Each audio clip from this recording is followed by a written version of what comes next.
Rasul Shallallahu Alaihi Wasallam mengatakan, "Balighu anni walau ayat," sampaikan dari aku walaupun satu.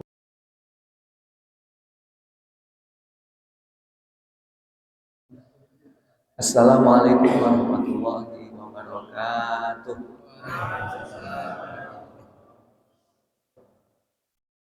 Alhamdulillahirabbil alamin wassalatu wassalamu ala asyrafil anbiya'i wal mursalin sayyidina wa maulana Muhammadin wa ala alihi wa ashabihi ajma'in.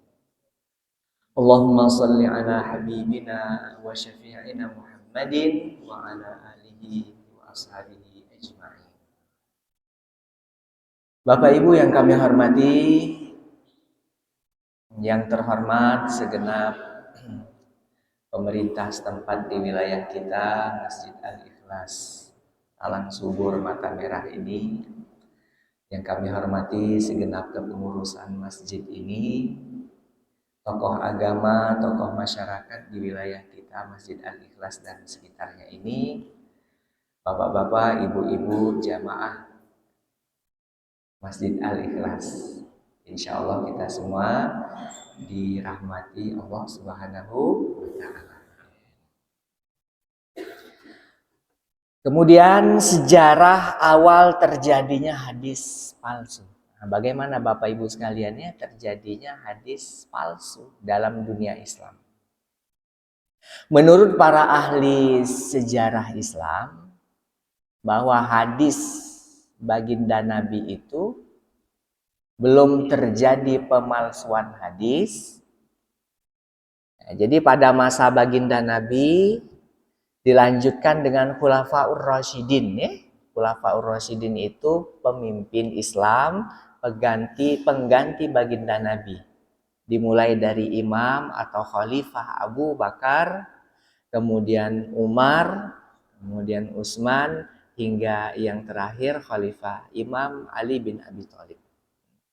Jadi menurut para ahli sejarah Islam bahwa pada masa baginda Nabi, kemudian dilanjutkan dengan khalifah Abu Bakar, kemudian khalifah Umar, khalifah Utsman, dan khalifah Ali, tapi bagian awal kepemerintahan beliau itu belum terjadi pemalsuan hadis.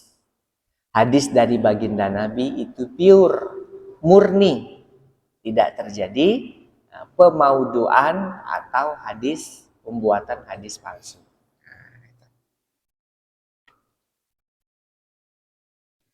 Nah, lalu terjadi hadis palsu itu Bapak Ibu sekalian, itu diawali sebenarnya oleh peristiwa perang saudara antara umat Islam. Jadi umat Islam ini punya sejarah juga Pak ya, pernah terjadi perang saudara. Yaitu antara kelompok Imam Ali bin Abi Thalib dan kelompok Muawiyah bin Abu Sufyan. Perang saudara ini Bapak Ibu sekalian terjadi karena dipengaruhi oleh orang munafik. Nah, ini Pak ya. Jadi orang munafik itu wajar dikatakan dalam Al-Quran lebih berbahaya daripada orang-orang ya di luar Islam sekalipun. Karena dia merusak Islam itu dari dalam ya.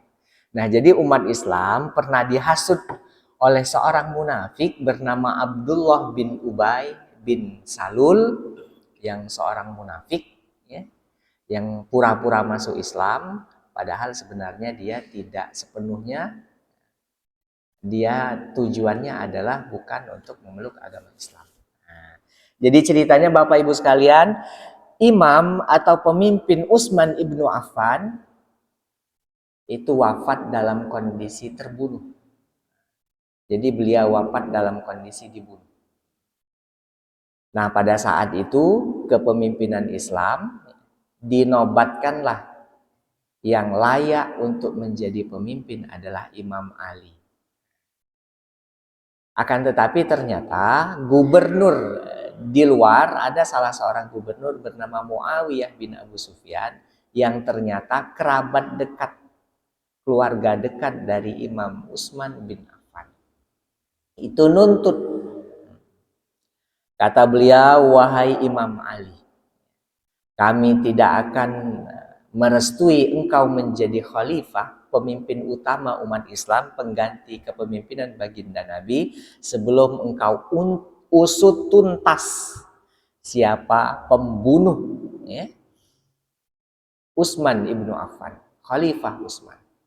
Jadi cari tahu dulu, integrasi, lalu kemudian cari tahu, dapatkan, usut tuntas, lalu kemudian hukum yang seberat-beratnya siapa pembunuh Imam Utsman. Nah, itu Bu. Dan ternyata Imam Ali juga masuk akal alasannya. Menurut beliau, saya belum bisa untuk mengusut tuntas siapa pembunuh Khalifah Utsman. Saya akan mengusutnya setelah kalian menobatkanku atau kalian mengangkatku secara sah untuk menjadi khalifah. Nah, di situ Pak.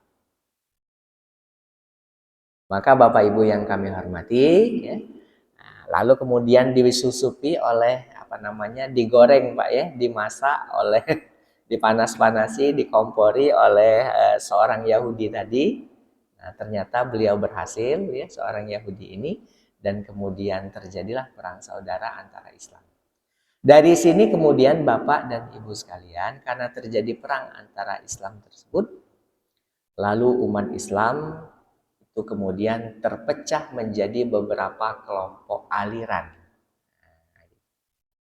Beberapa sekte Pak ya, beberapa aliran. Awalnya dulu cuma satu Pak, yaitu Islam misalnya, yang ya mengikuti Nabi secara biasa. Nah, lalu kemudian mereka punya pandangan politik, punya kelompok masing-masing, itu muaranya atau awalnya itu dari kasus perang saudara umat Islam, disebut dengan perang Siffin ya, karena terjadi di Bukit Siffin di daerah Irak. Nah, itu Pak. Jadi sejak masa Nabi dan masa Khulafaur Rasyidin, atau sebelum terjadi konflik ya, sebelum terjadi perang antara pendukung Imam Ali dan Imam Muawiyah, hadis Nabi masih bersih dan murni. Tidak terjadi pembauran dengan kebohongan dan perubahan-perubahan. Nah, Bapak Ibu sekalian, awal terjadinya hadis maudhu ini adalah dalam sejarah muncul setelah terjadi konflik antar elit politik dan antara dua pendukung Ali dan Muawiyah yang kita sampaikan tadi Pak ya. Umat Islam pada saat itu secara umum terbagi menjadi tiga Pak. Ada kelompok Syiah, ada kelompok Khawarij, dan ada yang ketiga kelompok Jumhurul Muslimin, kelompok mayoritas umat muslim pada umumnya, atau yang disebut dengan Sunni. Nah, gitu. Jadi terjadi perang yang sangat dahsyat Pak. Banyak yang menjadi syahid ya, menjadi korban sesuai dengan ijtihad politik ya, keyakinan mereka. Tentu mereka masing-masing menganggap bahwa mereka berjuang benar, dan pada saat itu ya, dalam kondisi sebenarnya Imam Ali, kelompok Ali bin Abi Thalib itu hampir menang. Tetapi ada pemikiran cerdas dari Amru ibnu As, ya, salah seorang sahabat Nabi juga, yang dia pada saat itu berpihak kepada Muawiyah. Kata beliau, kalau diteruskan ya, kita bisa kalah dengan kelompok Ali. Oleh sebab itu, bagaimana kalau kita usulkan perdamaian, gencatan senjata, tidak usah perang. Lalu beliau lalu beliau mengangkat tombaknya, di atas tombak itu diletakkanlah Al-Quran. Ketika Al-Quran diangkat, ya, diletakkan, itu berarti simbol perdamaian. Kita tidak boleh saling membunuh antara prajurit dalam perang karena adanya simbol perdamaian antar umat Islam. Pada saat itu maka terjadilah disebut dengan perdamaian. Bahasa ilmiahnya adalah arbitrase atau bahasa Arabnya tahkim. Tahkim itu artinya perdamaian, lalu kemudian mereka dikelompokkan, dihukum ya, diklarifikasi siapa yang benar, siapa yang salah, dan lain sebagainya. Nah, Itu Bu ya. Pada saat inilah terjadi perbedaan kelompok. Pertama, ada yang tidak setuju ternyata Pak. Ada yang ngotot pengen ingin lanjut perang. Karena posisi Imam Ali hampir menang. Dan mereka sangat loyal, sangat mendukung Imam Ali bin Abi Thalib. Kelompok ini kemudian disebut dengan kelompok Syiah. Syiah. Syiah itu artinya yang sangat mendukung ya. Yang kedua adalah ada kelompok yang keluar membelot dari barisan. Jadi awalnya kelompok ini itu mendukung dalam pertempuran peperangan itu mendukung kelompok Ali.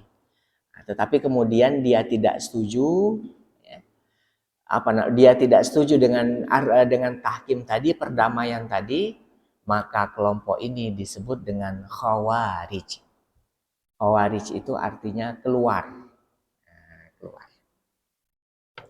Yang ketiga, ada umat Islam yang tidak terlibat perang pada saat itu. Maka dia disebut dengan mayoritas umat Muslim pada umumnya atau disebut dengan Sunni. Ya. Nah, dari kasus ini Bapak Ibu sekalian, umat Islam lalu kemudian banyak aliran ya. Banyak teologi ya, banyak perbedaan masalah penafsiran masalah jalan agama masing-masing. Nah, gitu Pak ya.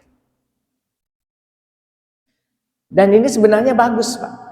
Banyaknya perbedaan, banyaknya penafsiran ya, banyaknya ijtihad politik itu sebenarnya bagus agar umat Islam terpacu untuk maju menggunakan akal, menggunakan pemikirannya. Ada seorang profesor ya dari Indonesia, ahli filsafat ilmu ya. Menurut beliau adalah namanya Amsal Bahtiar. Menurut beliau adalah ketika terjadi peristiwa perang ini satu sisi ya umat Islam itu dirugikan ya. Karena terjadi perang saudara. Tapi di sisi lain Bapak, ternyata dengan adanya perang saudara itu ilmu pengetahuan dalam Islam itu semakin berkembang. Jadi masing-masing kelompok itu mengeluarkan ijtihad mereka, mengeluarkan pendapat mereka ya, dengan mengacu kepada Quran, hadis dan ijtihad pemikiran mereka agar mereka misalnya dianggap paling betul, agar mereka bersaing dengan satu kelompok dengan kelompok lain. Dan ini bagus. Dari situ kemudian keilmuan dalam Islam itu berkembang. Nah itu Pak ya. Nah mohon maaf Pak, sama seperti kita dijajah Pak ya. Kita dijajah itu di satu sisi ya sangat jelek Pak ya, sangat buruk. Kita banyak yang meninggal ya. Kemudian perekonomian kita kerja paksa dan lain sebagainya. Nah, tapi di sisi yang lain ada sisi positifnya. Sisi positifnya adalah pendidikan kita itu maju. Sebab pada saat itu umat Islam hanya pendidikan agama saja Pak di Indonesia yang kuat. Ternyata mohon maaf pendidikan agama ini ya seperti kita ini, seperti kami ini, itu lemah di bidang ilmu umum. Teknologi. Orang kalau fokus di pendidikan agama itu teknologinya lemah. Nah maka butuh ilmu umum. Pada saat itu pendidikan ya hanya bercorak pesantren, madrasah. Ternyata itu tidak bisa menjawab kebutuhan zaman secara fisik. Maka butuh ya, kampus-kampus umum. Maka berdirilah misalnya kampus UGM, Gajah Mada, kampus Universitas Indonesia dan lain sebagainya. Itu adalah sisi lain dari faktor penjajahan. Umat Islam mulai terbuka, butuh ilmu-ilmu pengetahuan umum ya, tidak hanya ilmu agama saja. Itu Pak. Lalu kemudian perbedaan kelompok ini Pak, ada misalnya aliran namanya Murji'ah. Murji'ah itu maksudnya adalah kembalikan pada Tuhan. Nah, jadi pada saat setelah terjadi perang saudara itu ribut umat Islam. Maksudnya ribut itu adalah adu argumentasi. Ada yang mengatakan kelompok Ali semuanya masuk neraka. Ada yang mengatakan kelompok Muawiyah semuanya masuk neraka. Nah, kelompok Murji'ah ini dia berpendapat bahwa orang yang terlibat perang itu belum tentu, belum tahu kita siapa yang bakal masuk surga, siapa yang bakal masuk neraka. Karena urusan surga dan neraka itu bukan urusan kita. Kalau bahasa kita orang Palembang itu bukan gawe kita, urusan surga dan neraka. Itu adalah urusan prerogatifnya Tuhan, urusan hak mutlaknya Tuhan. Nah, oleh sebab itu Murji'ah, segala sesuatu dikembalikan kepada Tuhan. Masalah surga dan neraka itu adalah urusan Tuhan. Maka kelompok ini dikenal dengan istilah Murji'ah. Nah, itu Pak ya. Nah, lalu kemudian ada kelompok Mu'tazilah. Mu'tazilah itu mengatakan bahwa mereka yang terlibat pembunuhan, mereka yang melakukan dosa besar, tapi atas nama agama ini sesungguhnya dia tidak berhak di surga. Tapi dia ini berjuang juga tidak berhak di neraka. Maka mereka itu adalah tempatnya adalah nanti ketika mati atau wafat, tempatnya adalah di tengah-tengah antara surga dan neraka. Maka disebut dengan istilah al-manzilah bainal manzilatain. Mereka berada di satu tempat antara dua tempat, surga dan neraka. Nah, itu Pak ya. Mulai berkembang Pak sampai sekarang ya. Sampai sekarang ya semakin subur, semakin banyak pengikut Syiah ya, semakin banyak pengikut Sunni, semakin banyak pengikut Salafi, semakin banyak misalnya pengikut organisasi Muhammadiyah ya, organisasi NU. Nah, itu realita Pak yang ada di ini. Dan itu sebenarnya sudah terjadi lama ya. 7 abad yang silam. 14 abad yang silam ya. Sudah lama. Artinya bukan hal yang baru Pak ya. Perbedaan pendapat. Terima kasih. Wassalamualaikum warahmatullahi wabarakatuh.